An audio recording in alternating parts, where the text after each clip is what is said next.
All right, ladies and gentlemen, you know what it is. It's time for the Urban Conservative Podcast. We're talking about Black fatigue, Carnival Cruises, and the one big, beautiful bill. The Urban Conservative Podcast is about to start right around now.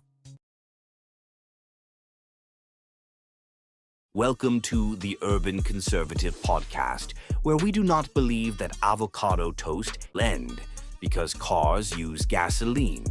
You won't hear that Wi-Fi is a basic human right or that billionaires are secretly supervillains. Here, we do not believe that electric cars run on hopes and dreams.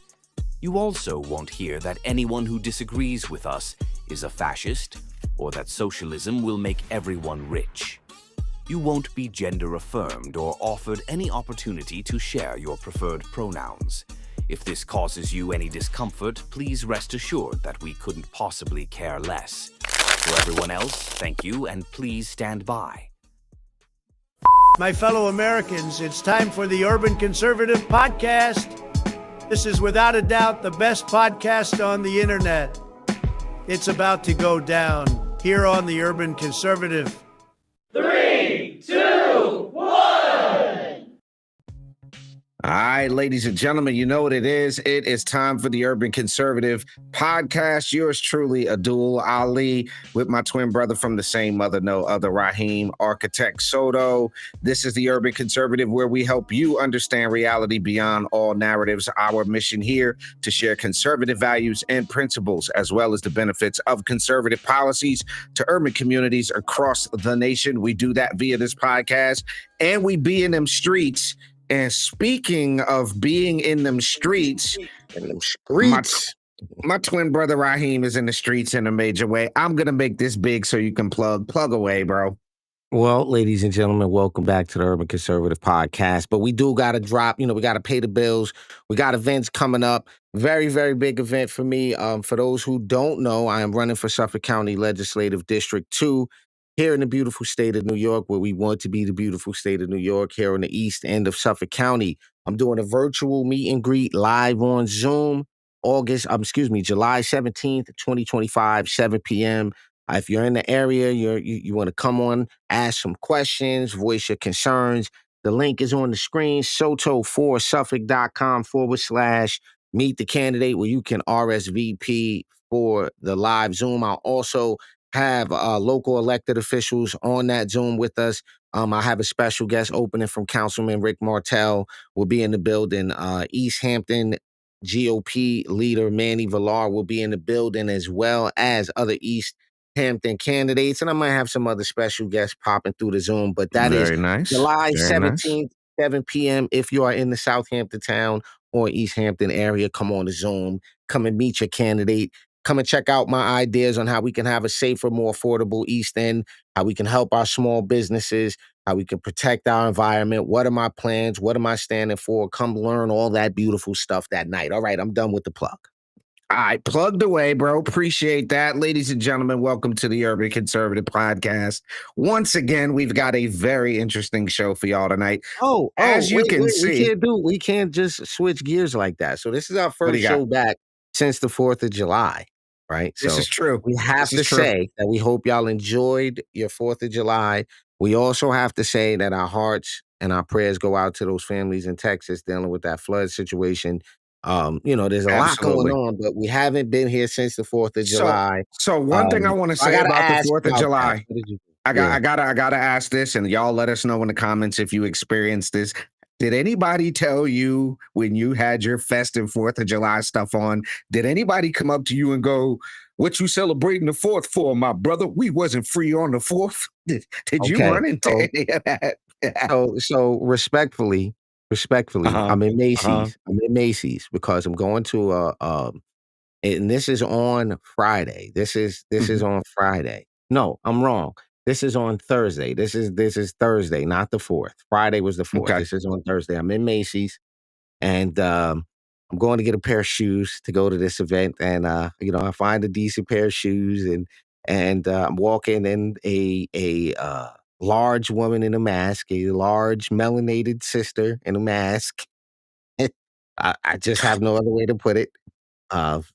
Large as being just, she was a large human being What my man Melanated call sister. We extra made eye calories. I contact. got Listen, you. we made eye contact. We made eye contact, and she slipped. She said happy, and then caught herself. She's about to say happy 4th of July. She stopped herself and was like, "Oh, never mind. You know, I might as well just go and say happy Juneteenth then." I was just like, "Wait, what?" So I said, "No, it's all right to say happy 4th of July. We live in the greatest country on earth." Like I said that in the Macy's. And Right. she proceeded to want to be miserable. I don't know about all that. You know, I can't say no happy 4th. You know what they do with our people. So yes, I had it and it was terrible to experience. And it was just so, but I'm like, yo, that's everybody else has on festivities. Yeah, like you're so miserable. Why are you so Yo, miserable? Get a flag, so here's the wave thing, it. right? Free Here's to the be thing, that right? miserable here.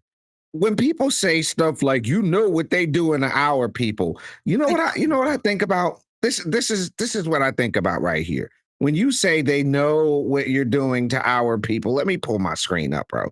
This is what I think of when you say you know what they doing to our people. That's what comes to mind right there. Okay, that Okay. that is that's what come to my mind when you talk about who is they and what are they doing, because the they that she's talking about didn't shoot, and the number's up to 57 right now. This was Sunday. The number's up to 57 people got shot on 4th of July weekend in Chicago. So who's Yeah. the they and what are they doing to our people? That is my question. And that leads me into the Mhm. What I'm interested to know is if at least 50 people got shot so far during the July 4th weekend, right? Yeah. How many people got shot at? Okay. I don't mean to laugh about that, but my mind just went to, well, if 50 got shot, how many got shot at?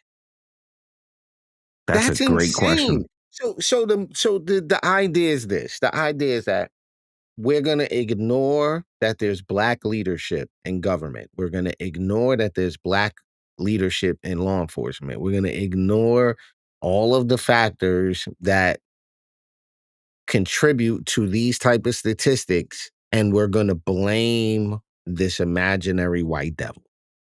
We're gonna You we're know, gonna blame this imaginary uh American whatever you want to call it on this right here. This isn't a failure of policy in Chicago.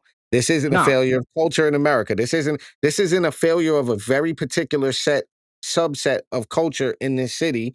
That's not the problem. It's Donald Trump. He's the problem. This is how far gone this has gone. Yeah. So this leads me to this question about and it sounds funny when I say it, bro. This leads me to this question about black fatigue. Have you heard of this lately? People are saying that there's like a societal black fatigue, like people have had enough. So let me ask this question. Doesn't American culture get didn't we have cowboy movie fatigue? Didn't we have action blockbuster fatigue? Didn't we have alien movie fatigue? Like I'm just asking. We have enough of 80s. Do we Yo, so he had if a without disco fatigue. fatigue, Disco died. Yeah, disco got the axe. so if we're gonna be objective, right? Can we say that American culture fatigues things real quick, real fast? Sure. Okay. So what's So this black fatigue about? What's this about?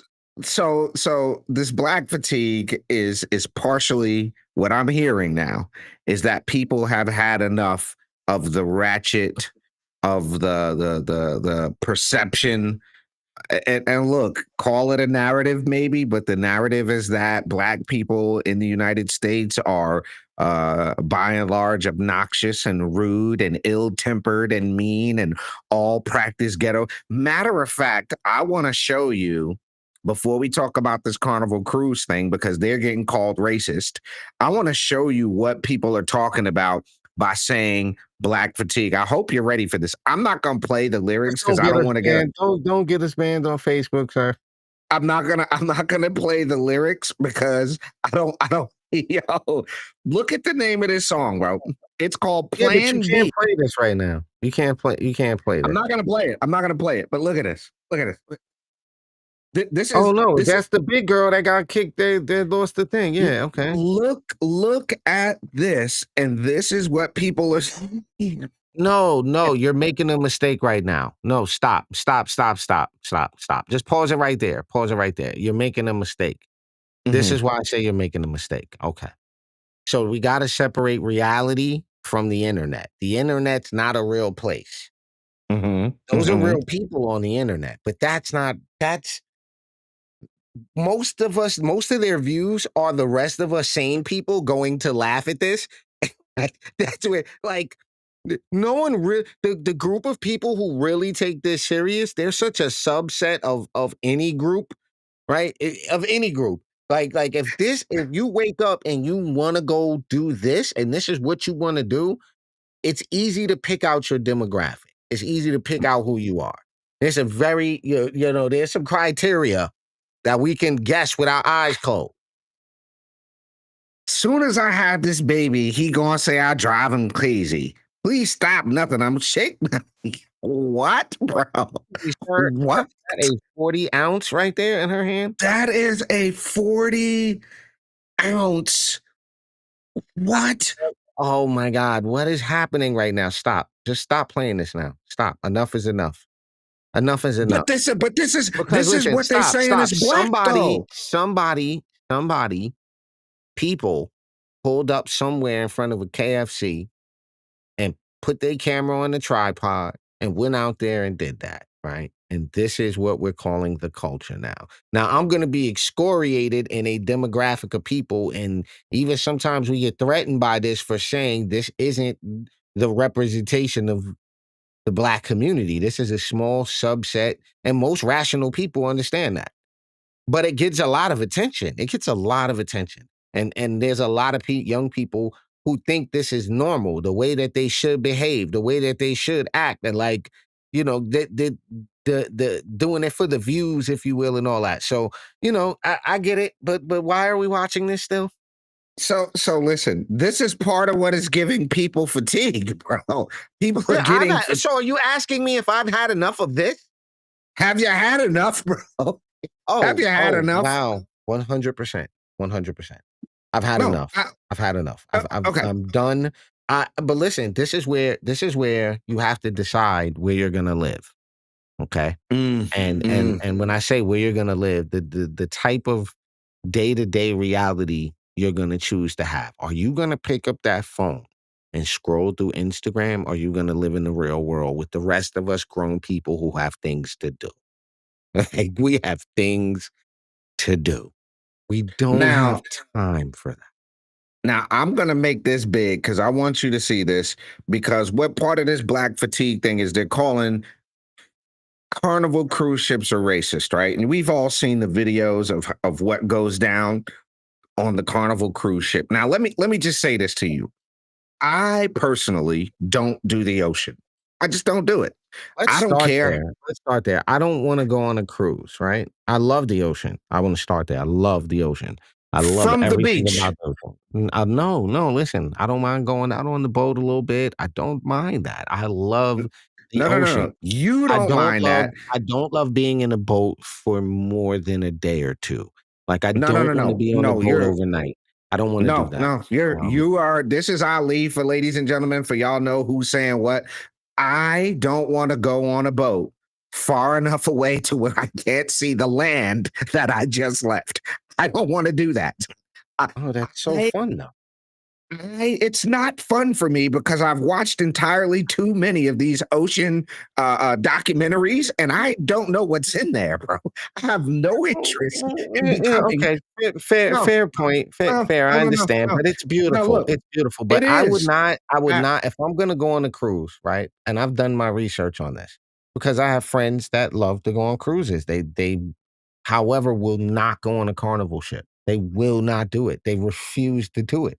They just, and we're not talking about uppity class rich people. We talking about regular hardworking people, business owners that will want Right. to take their family on a cruise. They got the money to go on a cruise. I want to go on a nice cruise. They refuse to. I'm like, well, why don't you go on Carnival? I hear that, and there was a whole conversation about why they don't want to go on the Carnival, and it had a lot to do with the culture of the ship. Like anything else, where people go, go do things. There's levels to the bowling alleys. There's levels to the restaurants. There's levels to the cruise ships, right? So, Right. so Right. as someone who's never done a cruise, I can honestly say I haven't had the experience on the Carnival, but I've seen a lot of videos, and it's probably not something that I'm gonna want to take my family on. So listen, I want you, because you didn't know I was going to do this. I want you, these are the rules because of all the drama and beef and everything that's been What, happening on you want me to Carnival. read it? No, I'm going to read it and you tell Uh-huh. me if it's racist or not. And I want the audience, y'all let us know. Y'all, TUC fam, let us know if this is racist or not. Dear Carnival guests, welcome aboard. While you get settled, please take a moment to review some of our have fun, be safe guidelines. The ship is a shared space. In keeping with our Cardinal values, we urge you to show care and respect for others, including our team members. Our experience has taught us that everyone has a better time when a spirit of community and neighborliness is shown by all. Now, my first thought is if you have to say that, people haven't been doing that. Well, we already got a problem. We got a What's problem. that? What's that? There's words in there that I'm afraid that this is not worded for somebody over a certain reading level. They looking at the word neighborliness like, what is that? I don't even know what that is. Like, what you mean neighborliness? So tell me Okay. if this is racist. Started with the Curfew. curfew. Okay. Children must always be supervised. Guests 17 and under must be out of public areas by 1 a.m. unless accompanied by an adult 21 years age or older from their traveling party. This is strictly enforced. Is that Nothing racist to racist. say if you're Nothing 17, you racist got to be there. in by 1? And that's generous. 17, 1 a.m.? Yeah, nothing wrong there. Go ahead, carry All on. right. Guest corridors. Please refrain from running and making noise, including shouting and screaming in hallways, since doing so disrupts other guests who may be resting, sleeping in their staterooms. Okay. That racist So to you? it's not racist, but I don't know if it's realistic. I mean, but why are you running down a boat Because hallway you've yelling pumped and me screaming? full of liquor. You've pumped 900 people full of booze. And they are on a cruise ship, and they bought the drink special, and they bought the meal plan, and they ate very good. They ate the meatloaf, and they ate the So shrimp, you're and they ate saying we the got to run curry. down the hallway? Listen, they got wasted on the ship, bro. They got shit. They came with their cousin that they don't even really like, and now they're drunk on a ship. Nothing And else she to do but looked run at up and her down the hallway? boyfriend the wrong way. All right, let's go to this one. Tell me if this is racist. You ready? Okay, For go. safety reasons, public announcements must be heard by all guests and crew. Consequently, guests must use earphones when listening to music or watching shows or movies on personal devices such as phones, tablets, and laptop in public spaces. All speakers and radios are prohibited and will be confiscated. Why do you think they had to tell you you can't bring your Bluetooth speaker in public areas? Why do you think that is? And is that racist? Because somebody did it. So now let's go to handheld fans and beverages. For Okay. safety reason, handheld fans are not permitted in the nightclub. You know, the clacking them where them fans at, that thing. You can't be clacking your fan around all the time. In addition, beverages are not allowed on any dance floor. You know why? Because we don't want people getting hit in the head with the drink. Illegal narcotics, marijuana, including cannabis and its derivatives and other illegal substances, are unlawful and it is strictly prohibited. Do not attempt to purchase or use any illegal substances ashore, as you may be arrested and not allowed back on board. Okay, Smoking so in. is that Mhm. racist? Not necessarily, because stop, go back up a little, because all of the races use marijuana. All of the races use marijuana, including cannabis and its derivatives. All of the Mhm. races use other illegal substances, and all of the races is unlawful and strictly prohibited. It don't say it's strictly prohibited for white people or black people or Hispanics. It don't say that. So no, nothing racist there. Okay, smoking of any kind is Smoking of any kind in undesignated areas, such as staterooms and balconies, is strictly prohibited. Smoking violations in any willful or negligent act of discharging or releasing any unauthorized items overboard will result in a $500 charge per violation. Additionally, reimbursement costs for damage or destroyed Carnival property will be posted on the guest sale and So sign. you throw something off the Any boat, guest you who bang something up. Yeah, any guest who violates these policies, any guest, not just black guests, but any guest who violate these policies or whose conduct affects the comfort and joy. That's big. Any guest who violates these policies or whom's conduct affects the comfort, enjoyment, safety, or well-being of other guests or crew will be fined, disembarked at their own expense, and banned from sailing on Carnival in the future. So here, The ship's leaders and I are dedicated to your safety and making okay, so cool. here's the So other nothing here appears here's racist the to me. other thing that's not on here, but they said is racist is that the DJs have instructions that they are not to play straight up hip hop anymore or rap music. No more rap music.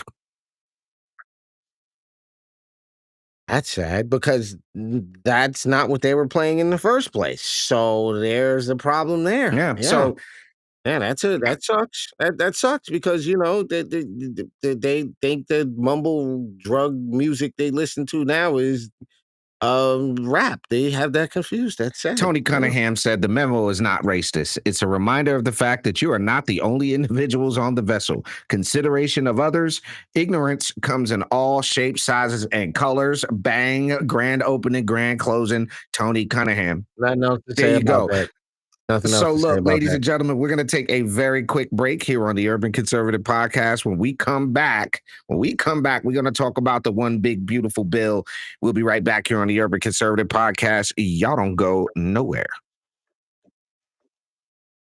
The Urban Conservative is sponsored in part by Gyra Family Farms, providing your family with fresh meat, eggs, poultry, produce, and so much more. Visit gyrafamilyfarm.net to find out about their summer farm camp program, events and classes, and their exclusive Farm Share membership, which will give you 15% off all your purchases. Again, visit gyrafamilyfarm.net to find out more.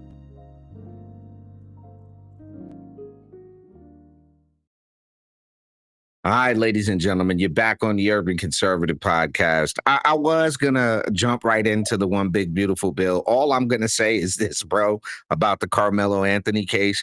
His family asked for $1.4 million, but they need a legal, what do you call that? Legal aid. Legal aid.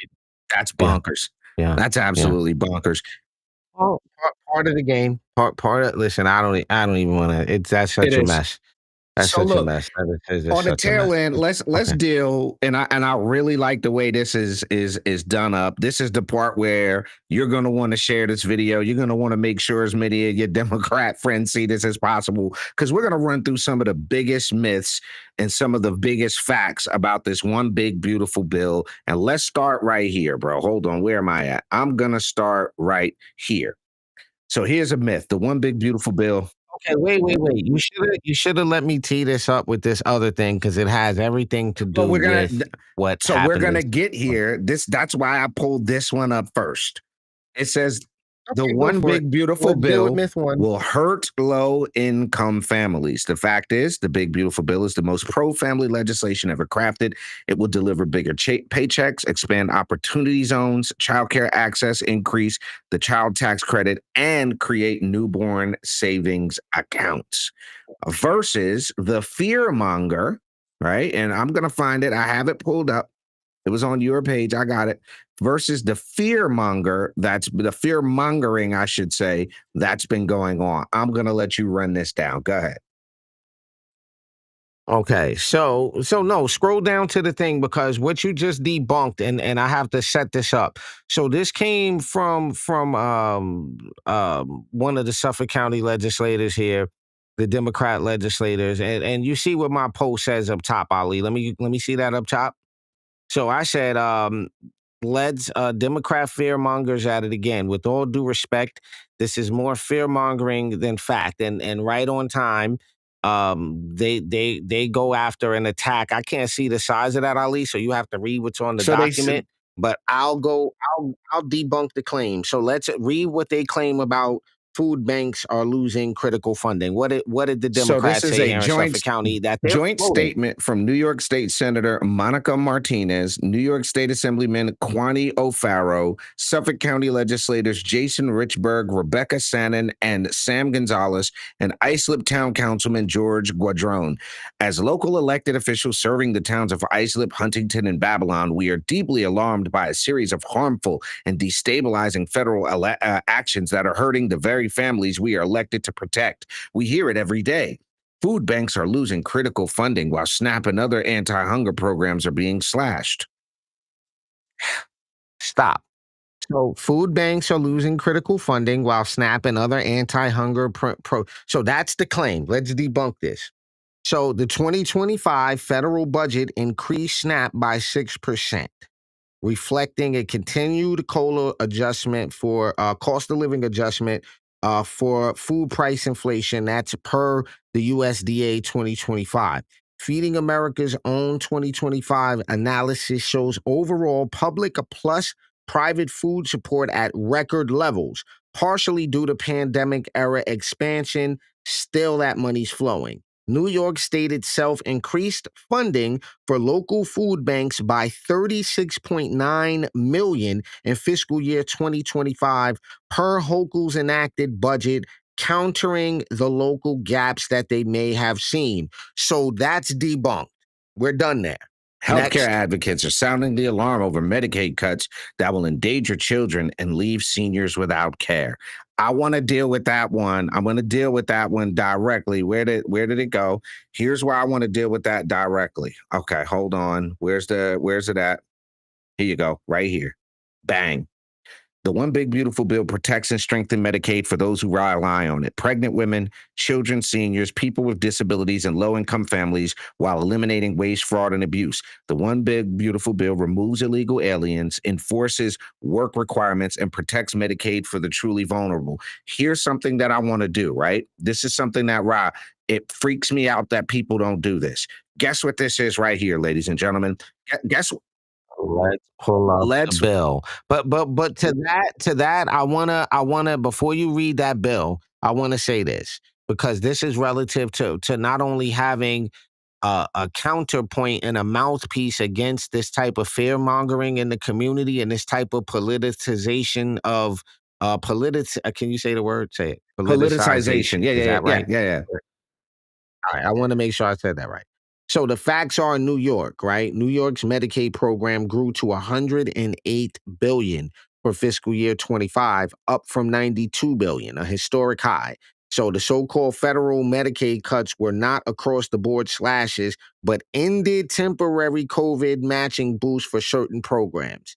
New York compensated by adding state dollars to maintain the coverage with no major reported drops in enrollment numbers. That's what's not in that fear-mongering document. What they didn't provide was say X amount of people have been cut.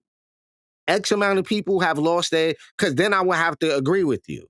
Once you could give me a number, but they didn't do that. That's why it's fear-mongering. Okay, go to the next thing. Here's what I was you're gonna doing. do. I was looking through the entire bill for how many times the word removed, right? So anyone who is not eligible to be enrolled or covered shall be disenrolled or removed from enrollment. If you're disabled or you're otherwise supposed to be covered, you won't be removed. It's not in here. It's not in there. Well, that's one of the things where we encourage the listeners, like, please don't take people's word for things. Just please do the research. Make the time to do the research and look at the bill because it's not just Fox News, it's not just CNBC. Everybody has a spin on the narrative. And so sometimes they get it right. Sometimes the news is presented from a narrative that makes sense, but what's the reality behind why do you want me to see it the way you're saying that? Right. And this is one of those things. So let's deal with this. Immigrant advocacy groups are reporting traumatic family separations on their document, right? Is Yeah, that and there? communities living in fear of masked ICE agents. Okay. So ICE priorities continue to focus on recent border entrants and those with serious criminal records. Okay. That's the policy. That is the wording of the policy. Family separation policy ended in 2018. New York remains, as it stands, no matter how much I may not like it, a sanctuary jurisdiction with local police barred from direct immigration holds, meaning masked ICE raids in our community are largely activist talking points, not mass occurrences. It's fear mongering.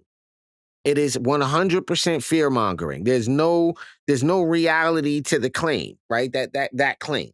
So unless you are here legally, and unless I mean, if you committed a crime, right? There's a few you should be concerned because you're committing a crime. Like I don't know why this is such a controversial It policy. shouldn't Like be. you but especially when you have so many people in the immigrant community that they want to say the immigrant community that are doing it the right All right. way. We forget about Here's the those thing people. Like it's so here's the thing unfair. that weirds me out. When you say immigrant community, what does that even mean?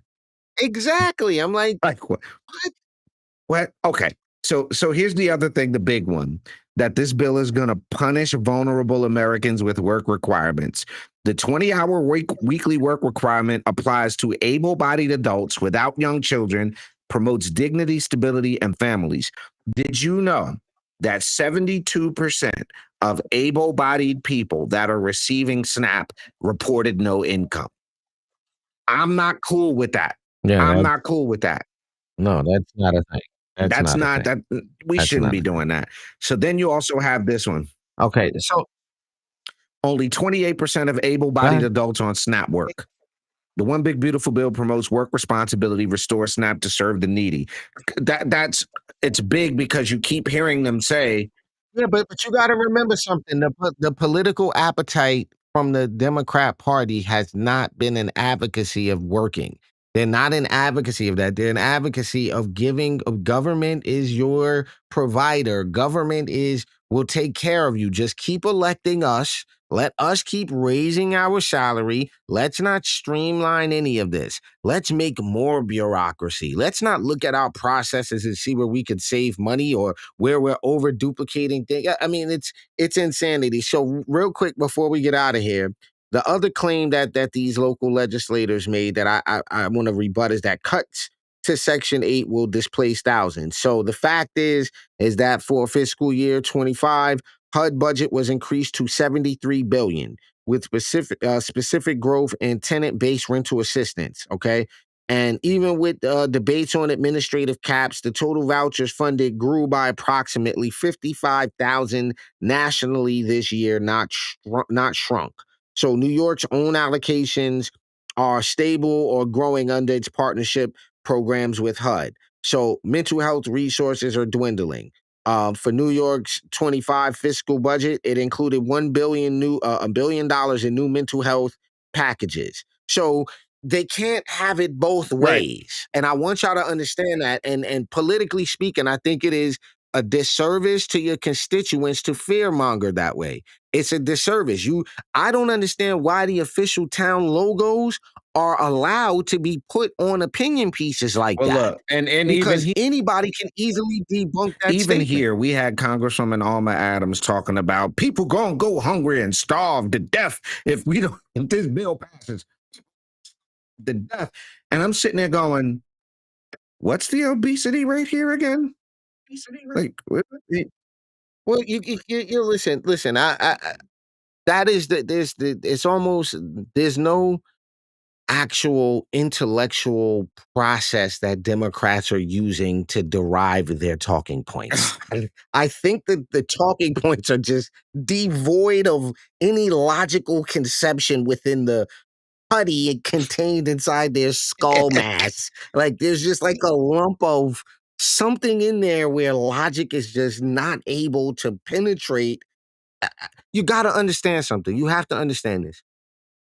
People want to live in a safe community. There's no one who wants to live in a community. No one. I don't care about your political affiliation. I don't care if you're a Democrat or Republican. Take all of that off the table. You mean you want to live in a dangerous...